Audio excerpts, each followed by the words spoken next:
ओम नमो भगवते वासुदेवाय। ओम अज्ञानतिमिरन्धस्य ज्ञानाञ्जनशलाकया चक्षुरुन्मिलितं येन तस्मै श्रीगुरुवे नमः। वन्देऽहं श्रीगुरो श्रीयुतापदकमलं श्रीगुरून् वैष्णवांश्च श्रीरूपां साग्रजातं सहगणरघुनाथान्वितं तं सजीवं साद्वैतं सावधूतं परिजनसहितं कृष्णचैतन्यदेवं श्रीराधाकृष्णपदां सहगणा ललितां श्रीविशाखान्वितांश्च वञ्चाकल्पतरुभ्यश्च कृपा सिन्धुभ्य एव च पतितानां पावनेभ्यो वैष्णवेभ्यो नमो नमः। जय श्री कृष्ण चैतन्य प्रभु नित्यानंद श्री अद्वैत गदाधर श्रीवासादि गौर भक्त वृंद। हरे कृष्णा कृष्णा कृष्णा हरे हरे, हरे राम राम राम हरे हरे। हरे कृष्णा। अभी रावण पराजित हो गया, राम ने अब रावण को मार दिया और सारे जो बंदर है बहुत खुश है, सारे देवी देवता खुश है, सब लोग फूल वर्षा करते और केवल जो कुछ असुर थे राक्षस वो इतना संतुष्ट नहीं थे। बाकी पूरा यूनिवर्स, पूरा ब्रह्मांड सब लोग खुश थे, कितना बड़ा असुर अभी मर गया। तो इस प्रकार वर्णन है कि जो रावण का शरीर था बहुत बड़ा था, तो सारे बंदर जो थे वहाँ उनके शरीर के ऊपर कोट गया और रावण के शरीर के ऊपर नाचते थे, जंप करते थे और नाचते थे सारे बंदर, इतना खुश थे। तो भगवान राम ने विभीषण को आदेश दिया कि रावण का अंतिम संस्कार करना। तो इससे हम देख सकते कि राम कितना महान है कि वो इतना बड़े असुर जो इतना गलती किया फिर भी वो बोल रहे कि उन्हीं का अंतिम संस्कार करना है। और अगर विभीषण अंतिम संस्कार करेंगे तो रावण के लिए बहुत बड़ा लाभ होगा, क्योंकि विभीषण तो भाग थे, राम के भाग थे। तो वो अंतिम संस्कार का जो सब कुछ रिचुअल सब चल रहा था, सारे जो रीति है, तो उस समय मंदोदरी जो रावण के मुख्य रानी थी वो वहाँ पर आए थे और बहुत रोने लगा और रावण का गुणगान किया कि कितना उन्होंने बहुत बड़े चीज़ किया और उन्होंने बहुत केयर भी किया। जो असुर है वो अपने लोगों के लिए जिनमें आसक्ति रखते हैं उनके लिए भी कुछ अच्छा करते हैं, तो उनके बीच में भी आसक्ति है। फिर भी मंदोदरी ने रावण को डांटने लगा भी, मतलब यही पॉइंट था कि ये दूसरे स्त्री के पीछे उनने बहुत कम वासना को बनाया रखा। सीता के लिए जो दूसरे पुरुष के पत्नी है, तो दूसरे के पीछे ऐसे काम वासना बनाए रखना और ये तो बहुत गलत है। तो मंदोदरी उनका ये भी किया, डांट सुनाया, लेकिन रावण तो सुना नहीं, मर गया। बस बात ये है कि मंदोदरी ने ये विचार किया कि अभी हमारा कोई रक्षक नहीं है, तो इसीलिए वो इतना रोते कि मंदोदरी रावण के सामने ही शरीर त्याग किया। मंदोदरी का देहांत वहाँ हो गया अपनी स्वेच्छा से। तो तब विभीषण ने ये अंतिम संस्कार पूरी किया। विभीषण भी जब उन्होंने देखा रावण को और अंतिम संस्कार के लिए तैयारी किया, उन्होंने भी एक शोक किया, लेकिन उनका शोक इस प्रकार था कि देखो रावण, आप इतना बड़े थे, आपके पास इतना शक्ति, लेकिन आपने दुरुपयोग किया सारी चीज़, आपने अपना जीवन दुरुपयोग किया। आपका जीवन जो आध्यात्मिक प्रगति के लिए था वो आपने गलत उपयोग किया। अगर आपने अच्छे धर्म पालन किया और भगवान की सेवा, तो अब कितना महान भक्त हो सकते थे। तो विभीषण ऐसे रोने लगा। तो बाद में जाम्बवान, हनुमान और सब लोग उनको समझाया और उसके बाद उनने अंतिम संस्कार पूरी किया। तत्पश्चात उसके बाद राम ने लक्ष्मण को आदेश दिया कि विभीषण को स्थापित करना राजा, कि विभीषण लंका के राजा बन जाएंगे और उनको आज इंस्टॉल करना, स्थापित करना, विभीषण को राजा को बनाएंगे। तो वास्तव में राम ने पहले भी, जब विभीषण पहले बार आया उनके शरण में, तब राम ने कहा कि आप लंका के राजा बन जाएंगे। तो अभी वास्तव में भगवान राम ने स्थापित किया विभीषण को, और उन्होंने विभीषण को आशीर्वाद दिया कि विभीषण आप हमेशा के लिए लंका के राजा रहेंगे, हमेशा, नित्यम। तो वर्णन है कि अभी भी लंका में विभीषण रह रहे, और वो सूक्ष्म रूप में, सूक्ष्म स्तर पे वहाँ पर राज्य करते हैं। वो हर दिन इंडिया में आते हैं। वो क्या है, रंगनाथ की पूजा करने के लिए श्री रंगम में, जहाँ भगवान विष्णु का मूर्ति है, रंगनाथ, तो वहाँ पर विभीषण आते हैं सुबह पूजा करने के लिए। ऐसे सारे पुजारी वहाँ बोलते हैं।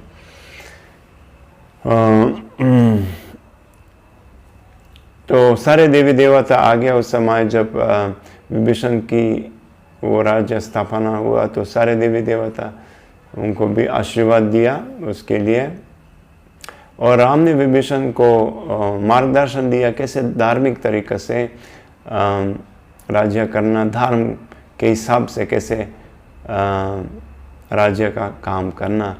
और राजा का यही मुख्य काम है कि वो खुद धर्म पालन करेंगे, और जो प्रजा है वो देखभाल करेंगे और पूरा व्यवस्था करेंगे कि सारे लोग अपना धर्म करते हैं, अपना जो स्वधर्म, मतलब जो भौतिक काम है और आध्यात्मिक भी, दोनों। ऐसा नहीं है कि केवल भौतिक काम, कितना पैसा कमाना, कितना ये, यहाँ सभी को इंगेज होना चाहिए कोई ना कोई कार्य में। ये एक कर्तव्य है राजा का।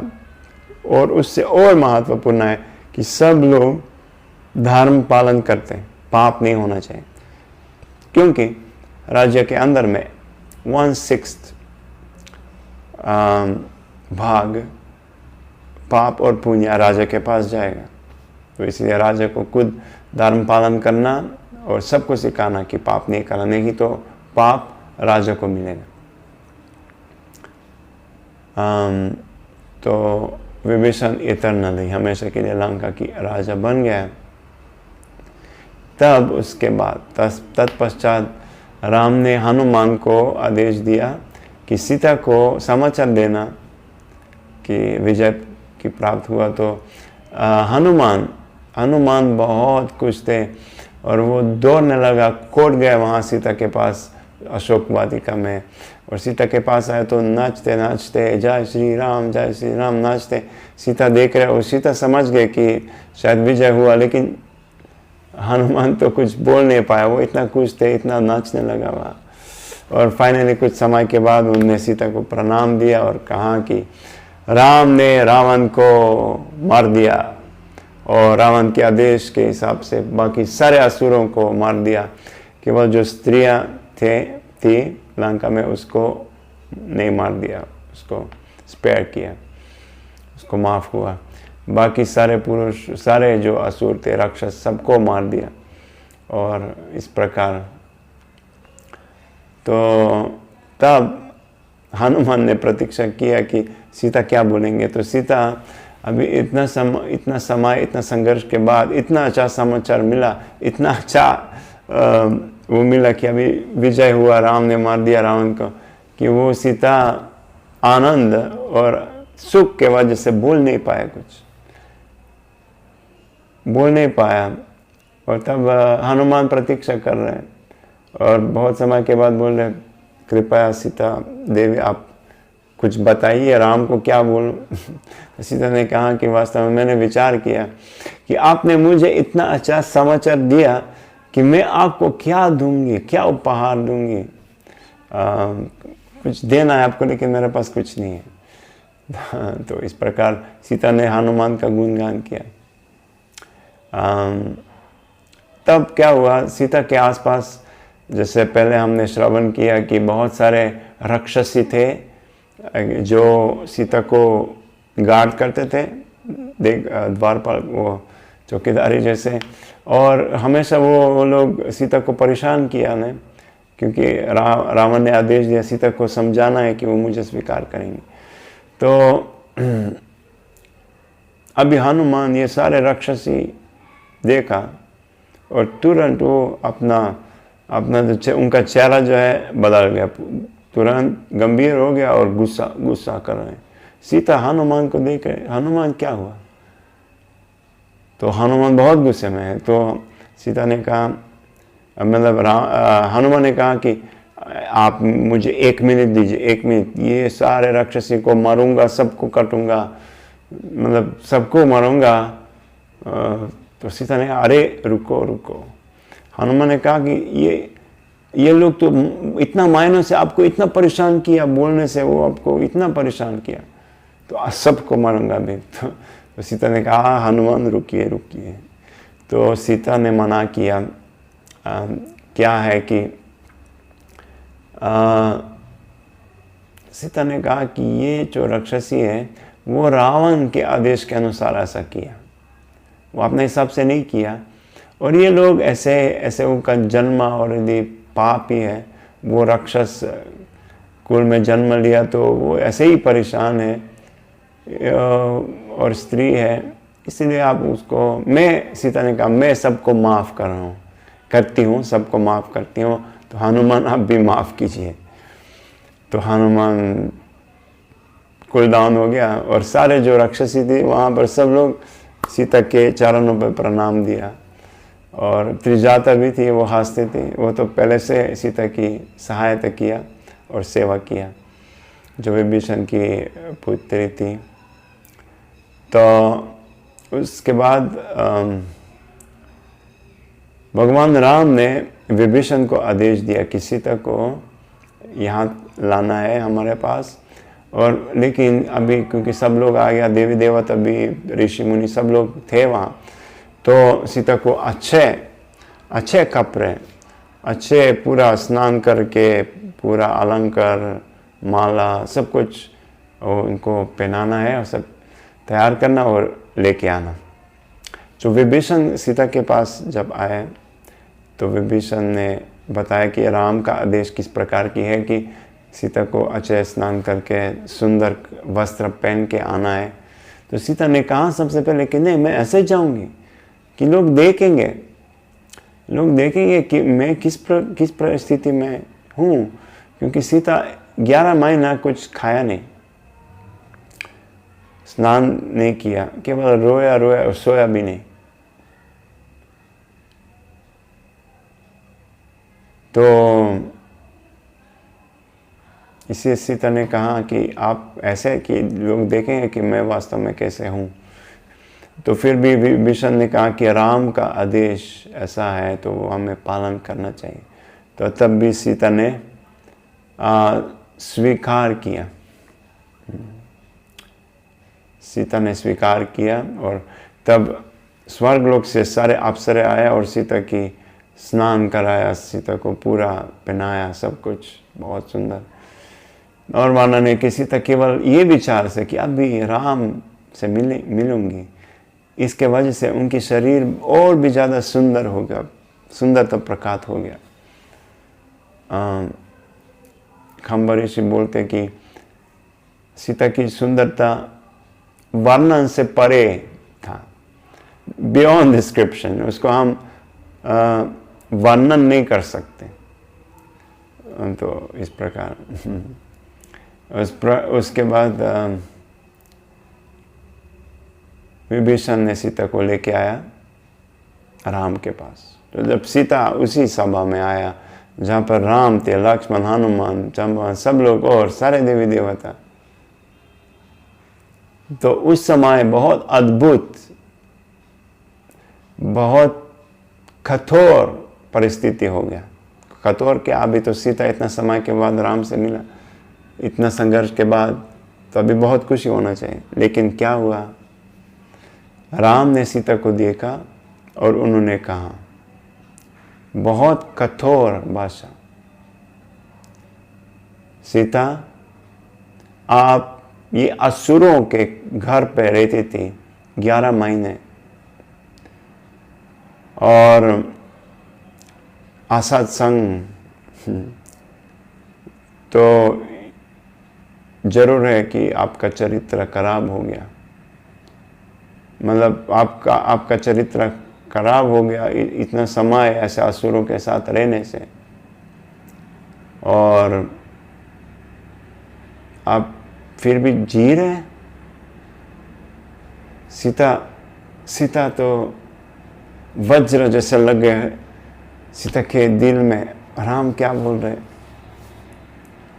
राम ने आगे कहा, ये असुर लोग मांस खाते हैं, शराब पीते हैं, जो और ये सब जो पाप है वो करते हैं, तो जरूर आपने भी किया ये लोगों के साथ, आपने असुरों के साथ एंजॉय किया, और अभी आप मेरे पास आ गया तो आप सोच रहे कि मैं आपको स्वीकार करूंगा। अब मैं आपको इस परिस्थिति में स्वीकार करूंगा।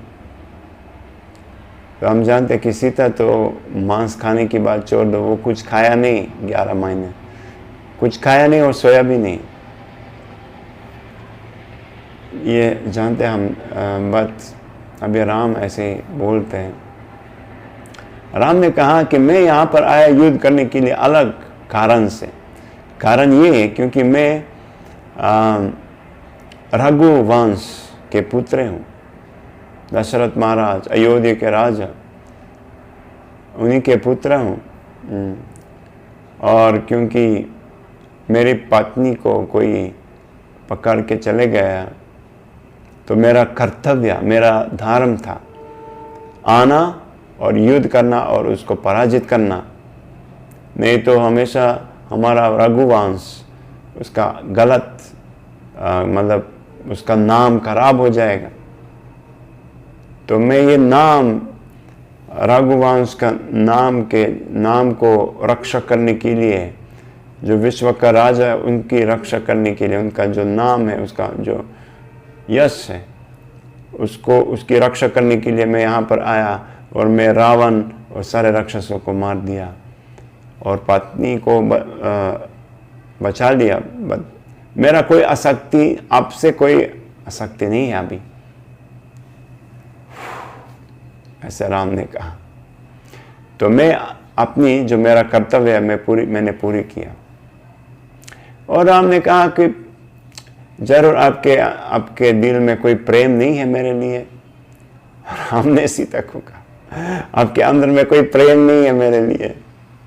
और राम ने समझाया आगे कि जो पुण्यशाली स्त्रियां हैं, इस परिस्थिति में वो पूरा तपस्या करते थे, तपस्या करते बिना खाना, बिना पीना, सोना, और अंतिम में शरीर परित्याग करेंगे।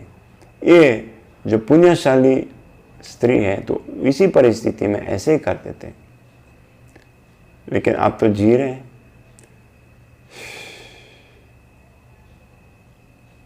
बट वास्तव में हम जानते हैं कि सीता ने सब कुछ किया। इसीलिए जब विभीषण ने सीता को बुलाया तो सीता ने कहा ना, मैं ऐसे जाऊंगी, नहीं तो लोग सोचेंगे कि मैं एंजॉय किया यहाँ पर। फिर भी राम का आदेश इस प्रकार का था।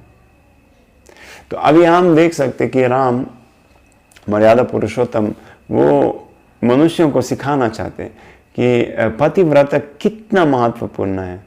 ये शुद्धता जो है कितना महत्वपूर्ण है। राम बताते कि देखो ये जो मांसाहार है, अवैधिक स्त्री पुरुष संग, ये जो शराब है, जुआ और ये सारी चीज जो असुर करते हैं, ये पाप है, ये गलत है। ये राम बोलते हैं सीता को कि आपने ये सब किया, इसलिए मैं आपको स्वीकार नहीं करूंगा। तो इसका अर्थ क्या है? लोग जो पाप करते, मांस खाते, जुआ, अवैधिक स्त्री पुरुष संग, जो नाशा लेते हैं। और राम ऐसे लोगों को स्वीकार नहीं करते।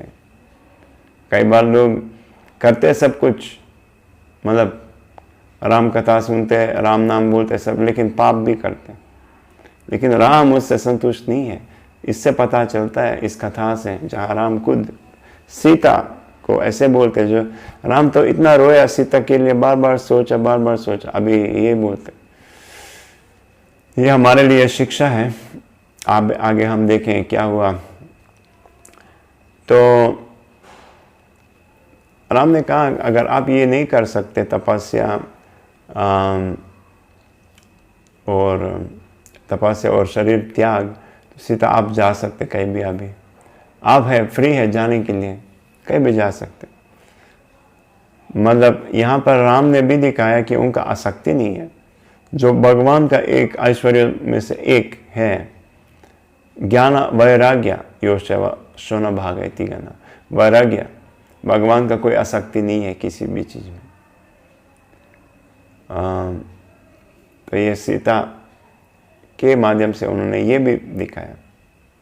तो भगवान ने कहा कि आप कहीं भी जा सकते।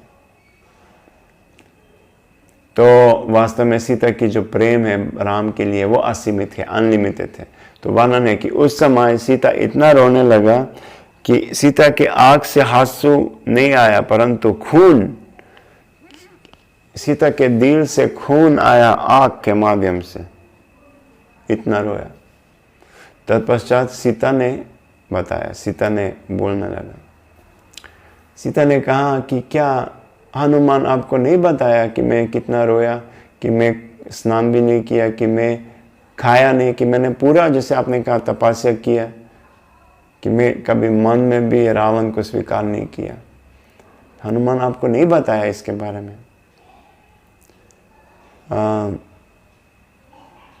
तो सीता ने कहा कि मैं मन में भी कभी विचार नहीं किया कुछ और आपसे अलावा राम, और ब्रह्मा भी ये इस प्रश्न, मेरा जो पतिव्रता की प्रश्न, उसका प्रश्न नहीं उठा सकते। ब्रह्मा स्वयं संशय नहीं कर सकते। तो तब उस समय वास्तव में सारे देवी देवता और सब लोग रोने लगा। इस परिस्थिति देखकर लक्ष्मण, हनुमान, तो ऐसे लोग जो कभी रोते नहीं और सबके सामने बिल्कुल नहीं रोते। लक्ष्मण, हनुमान, जांबवान, विभीषण, सारे देवी देवता, ब्रह्मा, शिव, सब लोग रो रहे। लेकिन राम बहुत गंभीर थे। तब सीता ने कहा कि राम मुझे विश्वास नहीं करते। यहाँ पर कोई देवता है, कोई देवता राम को समझा सकते कि मैं पतिव्रता की है। तो सब लोग स्वीकार किया, लेकिन कोई उस समय सब लोग रोए, किसी को समझ में नहीं आ रहा क्या हो रहा है। अभी इतना संघर्ष के बाद तो राम सीता को वापस भेज रहे, जाओ यहाँ से, मेरा कोई नहीं है आपके साथ, कोई लेना देना नहीं है। वाह! तब सीता ने कहा, हाँ सही है राम, आपने सही बोला कि मैं मर जाऊंगी, अभी मेरा कोई दूसरा काम नहीं है, तो मैं मर जाऊंगी। तो सीता ने लक्ष्मण को आदेश दिया, हे लक्ष्मण, आप अग्नि तैयार कीजिए, आग जलाइए और मैं आग में प्रवेश करूंगी। तो लक्ष्मण बहुत परेशान हो गया, क्या बोले। तो वो राम को देख रहे हैं, राम की तरफ। तो बोले लक्ष्मण, हे राम, आपके आदेश के बिना ये नहीं कर सकता। लेकिन उनका विचार ये था कि राम शायद मना करेंगे, तब मैं बच जाऊंगा। ये जो कार्य था आग जलाना, सीता को जलाने के लिए, तो वो ये लक्ष्मण के लिए सबसे कठिन काम था, मतलब संभव ही नहीं था। उन्हें वहां पर मूर्छित होने लगा। तो लक्ष्मण ने अपेक्षा किया कि राम मना करेंगे, लेकिन राम बहुत गंभीर थे। उन्होंने कहा, लक्ष्मण स्टार्ट फायर, लक्ष्मण आग जलाओ। तब लक्ष्मण और भी रोने लगा। और ये वर्णन है कि जो क्षत्रिय है वो कभी नहीं रोते, और वो पब्लिक में दूसरे लोगों के सामने कभी नहीं रोते। मतलब कभी अपना जो कमजोरी है कभी नहीं दिखाते। लेकिन यहाँ पर लक्ष्मण ने सारे देवी देवता और सबके सामने रोते रोते, लेकिन राम ने आदेश दिया तो उनने लकड़ी तैयार किया आग जलाने के लिए, समहाउ और अधर्पद, ऐसे जैसे बहुत मुश्किल से किया, बहुत कठिन। तो उनने तैयार किया, आग जलाया। सीता आराम से अग्नि के सामने आ रहे आगे और परिक्रमा कर रहे हैं। उसके बाद उस समय वानर ने 4 वेद पुरुष रूप में रोते थे। धर्म पुरुष रोया, जो देवी से और स्त्रियां जो सब देखा वो तो मूर्छित हो गया, बाकी ये ब्रह्मा शिवा सब लोग रोया, सब लोग रोया। तो सीता अग्निदेव की प्रार्थना कर रहे। सीता ने कहा, अगर मैं कुछ पाप किए, अगर मैं कुछ भी पाप किया, मन में भी अगर मैंने गलत विचार किया, even in the mind, please burn me, आप मुझे जलाइए। ऐसे सीता ने अग्निदेव की प्रार्थना किया। तो उसके बाद राम को प्रणाम किया और आग में प्रवेश किया। तो पूरा ब्रह्मांड रो रहे, राम से अलावा जो भी देखा सब रोया और मूर्छित होने लगा सब लोग, कैसे हो सकता। तो वर्णन है कि सीता तो लक्ष्मी है स्वयं। तो अग्नि के अंदर में वो सीता की जो ओरिजिनल कमल है, कमल आसन, सीता वास्तव में कमल के ऊपर बैठती, कमल का जो फूल है, तो उसी वो आसन प्रकट हो गया अग्नि के अंदर, वहाँ बैठ गई। तो अभी पूरा सब लोग रो रहे हैं, तो अग्नि के अंदर से रोने का आवाज आ रहा है, कोई रो रहे अग्नि के अंदर, लेकिन सीता का आवाज नहीं है, कोई और रो रहे। कौन? अग्नि के अंदर में कौन रो रहे? स्वयं अग्निदेव। अग्निदेव रोने लगा और अग्निदेव आग से बाहर आ गया देव रूप में और बोल रहे, हे भगवान राम, मैं ये जो तप है, सीता की जो पतिव्रता है, जो इसी पतिव्रता से गर्मी आ रहे, उससे मैं जल गए और मैं उसका जो तप है, उसका जो गर्मी है, उसको सहन नहीं कर पा रहा हूं। सीता ने मुझे जलाया, मैंने क्या पाप किया? अग्निदेव ने रोने लगा कि इतना इतना मुझे जल रहा है, सीता की जो पतिव्रता है वो शक्ति से मैं जल गया हूं। और अग्निदेव ने कहा कि सीता पूरा ब्रह्मांड को जला सकते, अपनी पतिव्रता की शक्ति से पूरा ब्रह्मांड को जला सकता है। अग्नि सीता को जला नहीं सकता है, सीता अग्नि को जला सकता है और सीता पूरा ब्रह्मांड को नाश कर सकते अपनी पतिव्रता से। ये एक और शिक्षा है कि पतिव्रता ये बहुत बड़ी तपस्या है, उससे जो शक्ति मिलता है वो असीमित है, उससे बहुत शक्ति मिल सकते हैं। केवल ये सीता ने ये उदाहरण दिया अपनी लीलाओं के माध्यम से, बट ऐसे भी सामान्य जीवन में कोई भी स्त्री अगर पतिव्रता है वो वास्तव में बहुत बड़ी तपस्या है। और केवल बाहर से नहीं, मन में भी सीता ने कहा, अगर मैंने मन में भी कुछ गलत विचार किया तब जलाओ मुझे। और ये वर्णन है कि आग, व्यक्ति जो शुद्ध है, जो सारे पापों से मुक्त है, अग्नि ऐसे व्यक्ति को जला नहीं सकता है। ऐसे व्यक्ति आग में हाथ डाल सकते हैं और जलेगा नहीं। और ऐसे व्यक्ति अगर विष भी पिएंगे तो वो नहीं मर जाएंगे, क्योंकि आग, विष और जो भी कुछ है वो काम करेगा कब? अगर व्यक्ति ने पाप किया, अगर पूर्व जन्म में भी, ये पूर्व जन्म में व्यक्ति पाप किया, अगर उस पाप से मुक्त नहीं है अभी तक, तो आग जलाएगा, विष व्यक्ति को मारेगा। बट अगर उसी पाप से मुक्त है व्यक्ति तो व्यक्ति नहीं मर पाएंगे। देवी देवता ऐसे व्यक्ति को परेशान नहीं कर सकते। तो उसके बाद सीता अग्नि से बाहर आए और वानर कि सीता के ऊपर जो माला था, फूल माला, वो अग्नि से आने से पहले और अभी सेम था, फ्रेश ताजा। हमको बताया अगर हम आग के अंदर जाएंगे तो कम से कम तो कपड़ा और माला तो कम से कम सूख जाएगा या जल जाएगा, कुछ भी नहीं।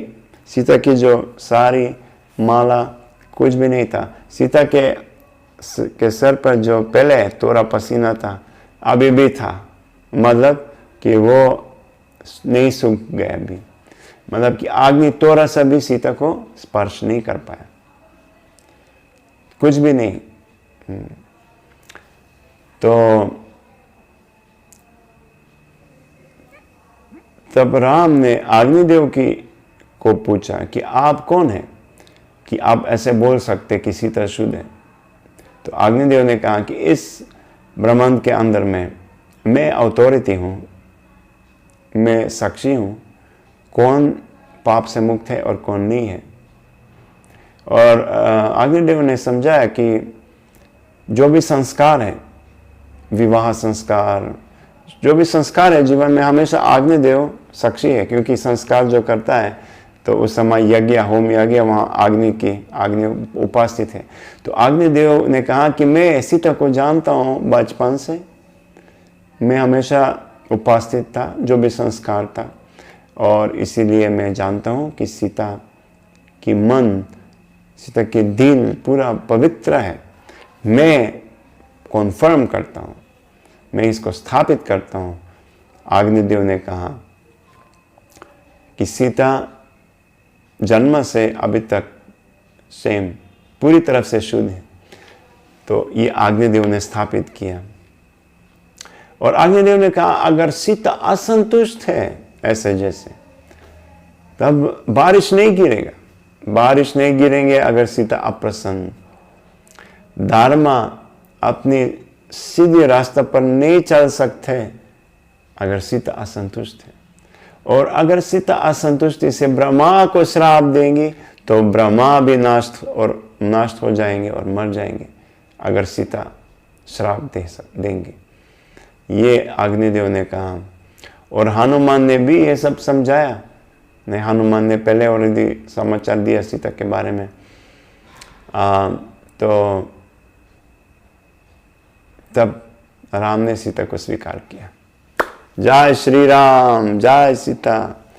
राम ने सीता को स्वीकार किया। राम ने ऐसे हंसने लगा, सीता को स्वीकार किया, सीता भी हंसने लगा।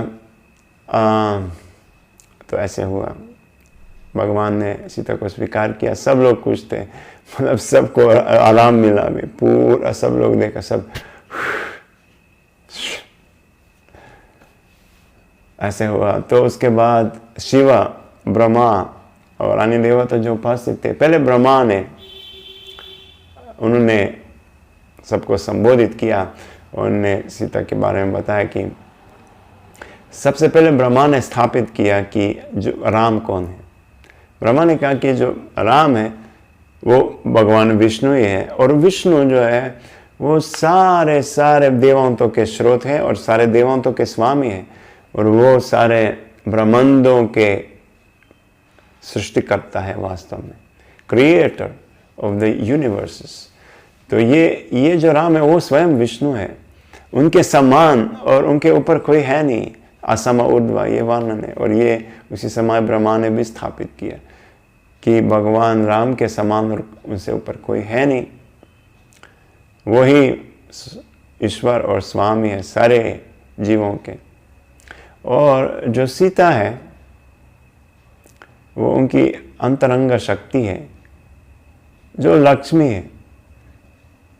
वो प्रश्न ही नहीं है कि कभी भगवान से अलग हो जाएंगे, वो हमेशा साथ रहते हैं। तो ऐसे ब्रह्मा ने समझाया। बाद में शिव ने कहा कि जो ब्रह्मा ने कहा वो सही बोल रहे हैं कि ये भगवान विष्णु राम उन्हीं के अवतार है, और वो सर्वशक्तिमान, वो हमारे भगवान है। शिव जी ने कहा वो सारे देवताओं के भगवान है। और यहाँ पर हम देख सकते हैं लोग जो शिव जी को भगवान बोलते हैं, यहाँ पर शिव जी ने खुद बताया, शिव ब्रह्मा ने स्थापित किया कि राम जो है वही भगवान है।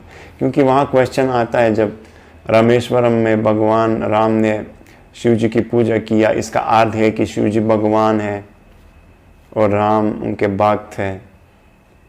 यहाँ पर शिव जी खुद स्थापित किया कि जो भगवान है वो राम है, वही विष्णु है। अभी कि उस समय राम ने शिव जी की पूजा किया, ये तो भगवान की मर्जी। ये मर्यादा पुरुषोत्तम के रूप में वो तो पूजा करेंगे, वो दिखाने के लिए आचरण के माध्यम से वो सिखाते हैं मर्यादा। और दूसरा है कि भक्त अपने भक्तों की पूजा भी करते हैं और सेवा, जैसे कृष्ण ने अर्जुन का रथ चलाया, कृष्ण ने राजस्व यज्ञ में जो युधिष्ठिर ने आयोजित किया, वहाँ पर उन्होंने सारे अतिथियों और सारे लोगों को जो वहाँ पर आया, सबका चरण अभिषेक कृष्ण ने ही किया जो पूर्ण पुरुषोत्तम भगवान है। तो इस प्रकार राम ने भी शिव जी की पूजा किया उस समय। लेकिन इसका अर्थ नहीं है कि राम शिव जी से छोटे हैं। शिव जी खुद स्थापित किया कि नहीं, यही हमारे भगवान है और सारे देवताओं के भगवान है। और सारे देवी देवता जो उपस्थित, इंद्र, सूर्य, चंद्र, गणेश, दुर्गा जो भी थे, सब लोग ने यही स्वीकार किया जो शिव जी ने कहा। शिव जी जब उन्होंने अपना संबोधन समाप्त किया, उसके बाद शिव जी ने दशरथ महाराज को लेके आया वैकुंठ लोक से। दशरथ महाराज तो बहुत पहले शरीर त्याग किया। अयोध्या में जब राम का वनवास हुआ, राम वनवास में गया उस समय, लेकिन अभी वैकुंठ से शिव जी ने दशरथ को लेके आया यहाँ पर।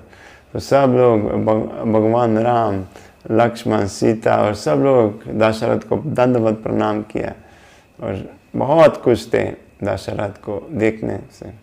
तो जो दशरथ महाराज है उनको सब पता हुआ कैसे युद्ध, ये सब क्या हुआ, क्योंकि वैकुंठ से आध्यात्मिक जगत से सब कुछ देख सकते हैं, तो उनको सब पता हुआ। तब दशरथ ने भी सीता को संबोधित किया कि क्यों राम ने अग्नि परीक्षा किया, क्योंकि ये जो अग्नि परीक्षा है ये सामान्य लोग आजकल भी स्वीकार नहीं करते और उसको ठीक से नहीं समझ पाते। तो राम ने क्यों सीता की परीक्षा किया, ये दशरथ ने भी समझाया कि राम ने ये इसीलिए किया कि सीता की जो पतिव्रता है और शुद्धता है और गुणगान है, उसको उन्होंने पूरा विश्व को दिखाया कि सीता कितना महान है, कितना शुद्ध है। सीता तो शुद्ध थी, ये परीक्षा करने से, ये नहीं करने से, लेकिन सीता की जो गुणगान है उसको बढ़ाने के लिए और इसको सबको दिखाने के लिए राम ने ऐसा किया कि उस समय सारे देवी देवता उपस्थित थे और ऋषि मुनि और सब लोग देख रहे थे, देव उपदेव, जैसे चरण, गंधर्व, और सब लोग वहाँ देखा और सब अपने आंखों से देखा कैसे सीता ने अग्नि में प्रवेश किया और बाहर आया और अग्नि ने स्पर्श नहीं किया। अग्नि ने खुद बताया कि सीता शुद्ध है, सब लोग सुन लिया। तो इसलिए दशरथ ने कहा अभी सीता का जो गुणगान है वो सबके पास तक पहुंच गए। तो राम ने ये जो परिस्थिति है उसको प्रयोग किया सीता की गुणगान करने के लिए। नहीं ये हम लग रहा है कि सीता ने, भगवान राम ने कठोर भाषा बोला, सीता आप जाओ यहाँ से, आप क्यों नहीं मर गए, आप क्यों जी रहे हैं, ये लग रहा है बहुत कठोर। आजकल जो विमेन लिबरेशन जो विमेन है, नारी की स्वतंत्रता, ये जो राम का बात था वो स्वीकार नहीं करेंगे। वो बहुत सोचेंगे राम तो सही नहीं बोला, लेकिन वो जानते नहीं कि वो गहराई में राम क्या करना चाहते हैं। वो इस शब्दों से सीता का जो वास्तविक शुद्धता है और ग्लोरी है उसको बढ़ाने के लिए, उसको सबको दिखाने के लिए कि देखिए मेरी सीता कितना महान है, ये राम का उद्देश्य था। तो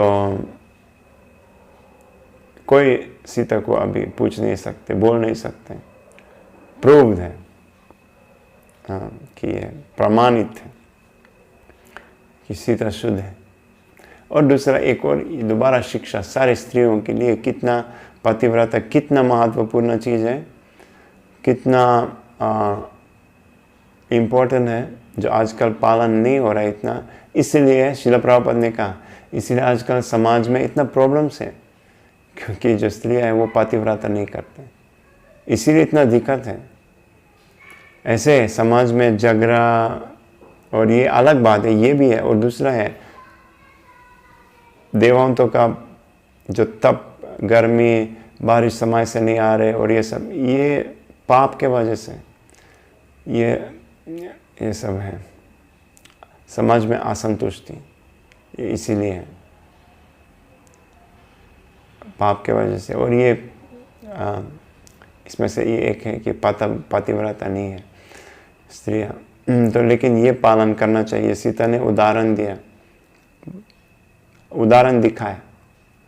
तो अभी दशरथ महाराज राम के भक्त थे, लेकिन वो वात्सल्य भाव में। तो उस समय दशरथ ने कहा, ए राम बेटा, आप मेरा बेटा है, आप जो भी आपका इच्छा है, जो भी आशीर्वाद चाहिए आप बोलो, मैं आपको आशीर्वाद देता हूँ।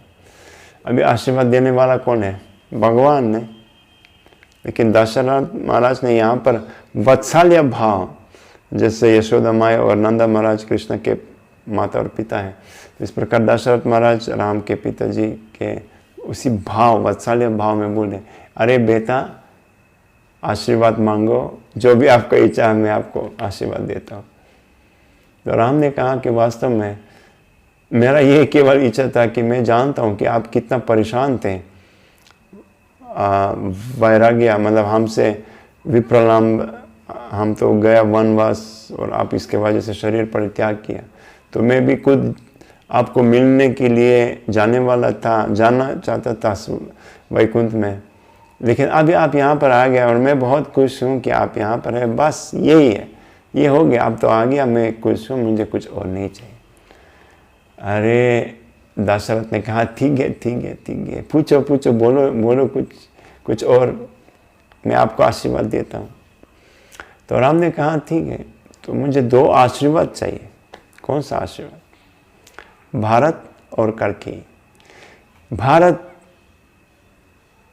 को और कैकेयी को स्वीकार कीजिए, क्योंकि हम जानते हैं कि दशरथ ने जब राम वनवास में गए, उन्होंने कहा कि कैकेयी मेरी पत्नी नहीं है और भारत मेरा पुत्र नहीं है।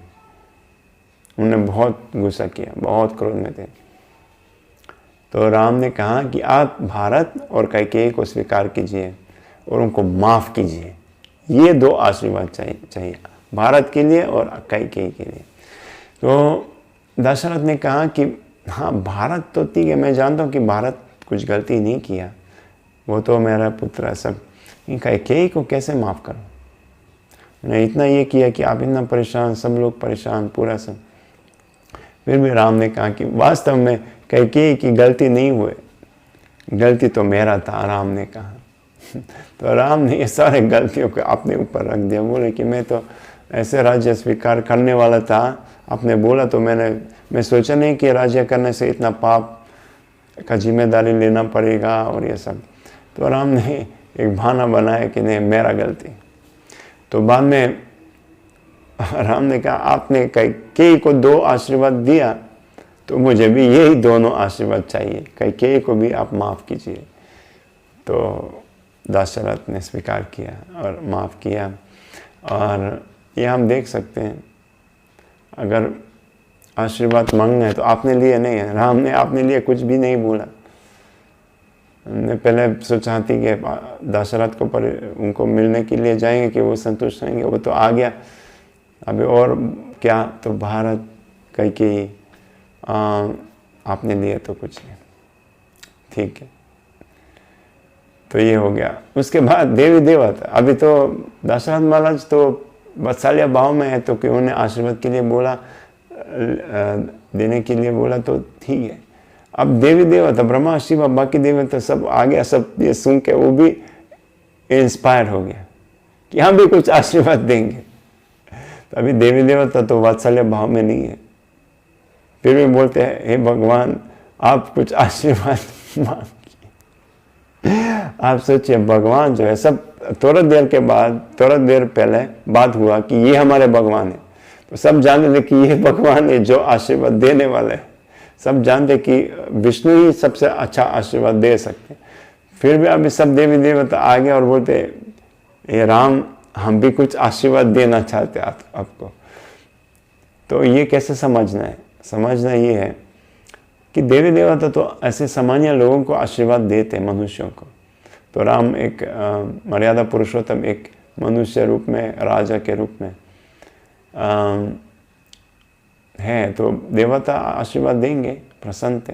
बट क्योंकि अभी जानते थे कि ये भगवान है, सब तो ओपनली खुला बता दिया ना कि यही भगवान है, तो अभी क्यों आशीर्वाद देंगे? ये देवताओं का सेवा भाव था, और भगवान राम ने भी ये सेवा स्वीकार किया देवताओं से। ऐसा नहीं कि राम को कुछ आशीर्वाद चाहिए, राम तो खुद सब कुछ कर सकते हैं, फिर भी वो देवी देवताओं को मौका दे रहे सेवा करने के लिए। इसलिए राम ने कहा कि देखो, ये अगर आप आशीर्वाद देना चाहते तो सारे बंदर और जो भी इस युद्ध में हमारे पक्ष में, ऑफ कोर्स राक्षसों से अलावा, जो मर गया, सारे बंदरों को वापस जीवन देना। जो युद्ध का जो पहला दिन था, अंतिम तक जो भी मर गया सबको वापस जीना है। और ये सारे बंदर और भालू जो जंबवान के साथ थे, जब अपने घर पे, अपने वन और फॉरेस्ट में जाएंगे, वहाँ पर फल फूल और जो शहर है, हनी, वो पर्याप्त असीमित रूप में देना उनको, क्वांटिटी, पूरा जीवन के लिए उनको कोई चिंता नहीं होना चाहिए। ये आशीर्वाद राम ने मांगा। अपने सेना सब सारे बंदर जीवित हो गया, और उनके जो भी, जहाँ भी इस विश्व और जहाँ से भी आया, उनके जो घर है, उनका जंगल जो है, वहाँ पर पूरी तरफ से फल होना चाहिए बढ़ के, और हनी असीमित क्वांटिटी में। यह राम ने कहा। तो ऐसे देवी देवता ने सेवा किया। तो अभी और थोड़ा सा बात करते हैं चैतन्य महाप्रभु, जो स्वयं राम ही है, कलयुग में कृष्णवानंद विशा कृष्णम संग पंगस्त पर्शनम यह संकीर्तन प्रयार्य जानती ही सुमेधस। ये कृष्ण है, कृष्ण और कृष्ण और राम एक ही है। तो मतलब चैतन्य महाप्रभु भी वही व्यक्ति है। ये उन्होंने समझाया, ये चैतन्य चरितामृत में आता है कि अग्नि परीक्षा, क्योंकि अग्नि परीक्षा लोगों को समझ में नहीं आ रहा है, तो उनने ये कथा आता है वहाँ पर कि जब चैतन्य महाप्रभु दक्षिण भारत में गए, तो एक ब्राह्मण के घर पे आए, और वो ब्राह्मण रामायण पढ़ते थे, तो और बहुत रोते थे और कुछ नहीं बनाया, और उन्होंने राम को बुलाया भोजन करने के लिए, लेकिन कुछ तैयार ही नहीं किया। तो राम ने, चैतन्य महाप्रभु ने पूछा, आप क्यों इतना परेशान है? तो उन्होंने कहा, देखिए, मैं रावण ने सीता को पकड़ लिया, रावण ने सीता को हल लिया, तो कैसे हो सकते हैं? तो वो इतना परेशान थे, इतना रोते, इसलिए वो खुद ने कुछ नहीं बना पाया। तो बाद में कुछ समय के बाद, और बात ये है कि चैतन्य महाप्रभु ने समझाया, कूर्म पुराण से उन्होंने ये श्लोक लेके आया।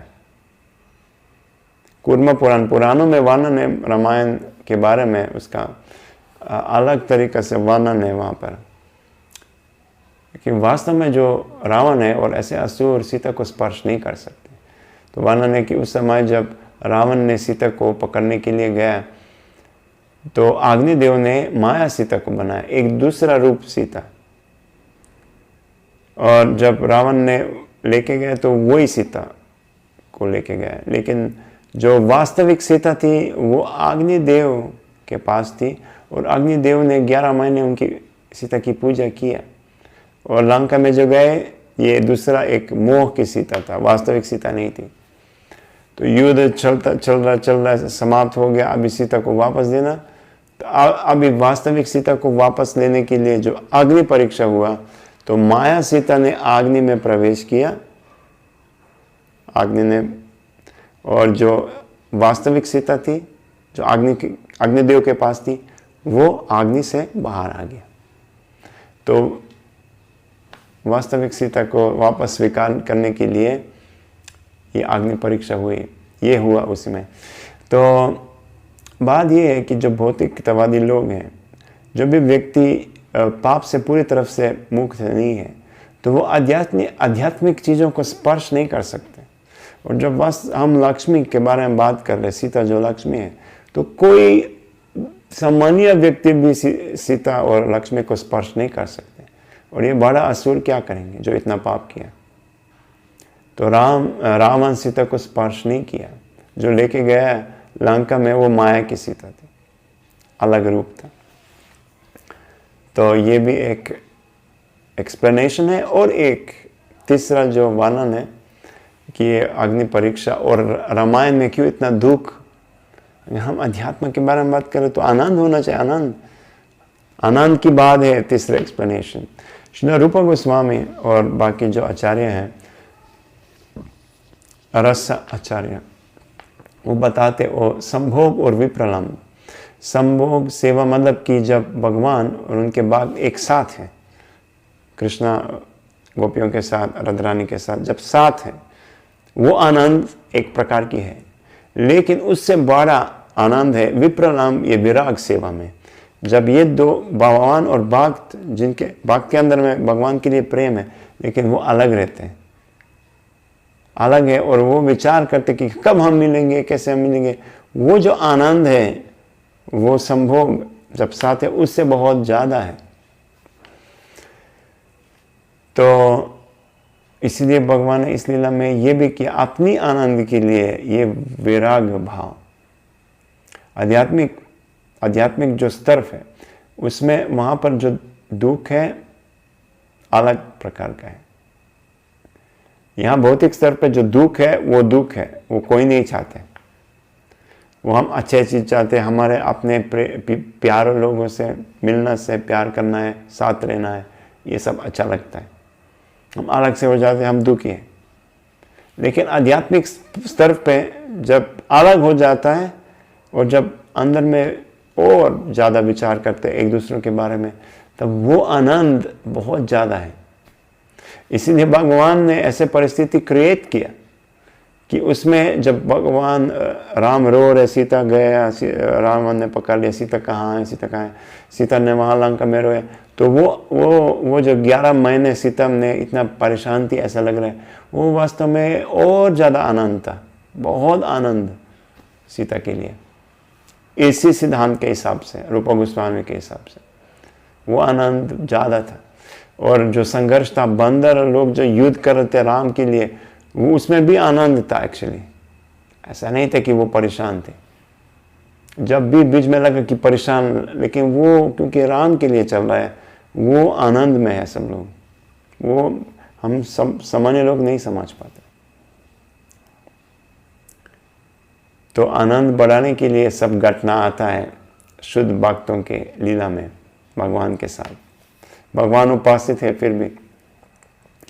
तो अभी ये तो युद्ध समाप्त हो गया, सब सीता को स्वीकार किया, अग्नि परीक्षा हुआ, ठीक है, अब सब आराम। लेकिन अब एक समाचार आ गया। समाचार क्या? कि आज उसी दिन 14 साल समाप्त हो गया, राम का जो वनवास 14 साल। और भारत ने संकल्प दिया, अगर राम 14 साल के बाद वापस नहीं आएंगे, मैं अग्नि में प्रवेश करूंगा, आत्महत्या करूंगा। तो आज 14 साल समाप्त हो रहा है। तो अभी अगर तुरंत नहीं जाएंगे अयोध्या या नंदीग्राम, तब भारत आत्महत्या करेंगे। अरे टेंशन अगेन। अभी राम ने कहा, तो एक दिन में मैं कैसे पहुंच जाऊंगा अयोध्या में, संभव ही नहीं है। और अगर भारत शरीर परित्याग करेंगे, मर जाएंगे, तो मैं भी मर जाऊंगा। Tension again. तो अभी क्या करें, क्या होगा, नेक्स्ट टाइम देखेंगे। हरे कृष्णा। सीताराम लक्ष्मण हनुमान की जय। श्रील प्रभुपाद की जय। हरे कृष्ण।